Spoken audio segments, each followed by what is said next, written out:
Seorang pria bernama Kastori warga desa Karangrejo, Kecamatan Gumukmas, Selasa siang ditemukan tewas penuh luka di aliran sungai Afrum Besisi desa setempat. Hingga saat ini polisi masih melakukan penyelidikan lebih lanjut. Kanit Reskrim Polsek Gumukmas Aibtu Amin Syahril menceritakan, awalnya mayat korban ditemukan oleh warga saat hendak membuang sampah. Saat ditemukan mayat tersebut dalam kondisi penuh luka di bagian wajah, pergelangan kaki dan tangan serta daun telinga sebelah kanan hilang. Setelah kejadian tersebut disampaikan ke keluarga korban, tidak butuh waktu lama sejumlah warga mendatangi TKP dan membawa mayat tersebut ke rumah untuk dimakamkan. Polisi yang mengetahui kejadian tersebut langsung mendatangi rumah korban. Karena terdapat luka yang masih mengalirkan darah segar dan bisa mengarah kepada tindak pidana, polisi meminta agar mayat tersebut dibawa ke rumah sakit RSD Subandi untuk diotopsi. Pihak keluarga sempat menolak, namun setelah diberi pemahaman akhirnya bersedia memenuhi permintaan polisi. Lebih jauh, Syahril menjelaskan berdasarkan keterangan keluarga korban, diketahui korban yang merupakan karyawan di sebuah toko bangunan sejak kemarin sore keluar rumah dan tidak kunjung pulang hingga larut malam. Keluarga korban sudah berusaha mencari korban ke rumah sanak familinya, namun tak kunjung ditemukan.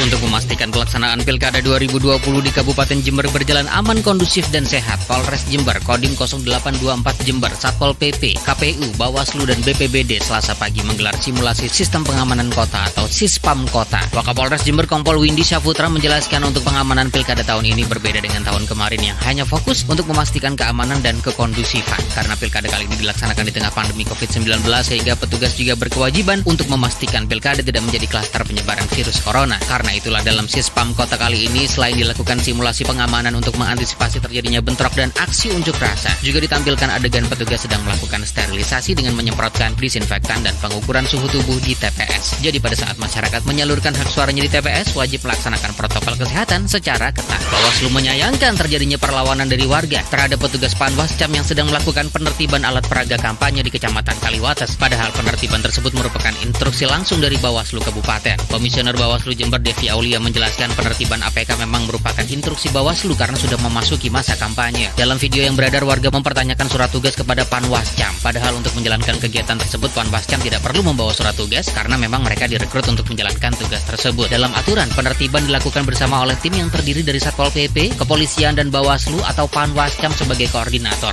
Namun dalam pelaksanaan di lapangan tidak mungkin dilakukan bersamaan, tetapi harus berpencar agar lebih cepat dan efektif. Devi menyayangkan perlawanan yang dilakukan warga kepada petugas akibat ketidakpahaman warga. Kedepan Bawaslu akan meningkatkan koordinasi dengan pihak terkait serta sosialisasi kepada masyarakat tentang tupoksi pengawas pemilu agar peristiwa serupa tidak terjadi lagi.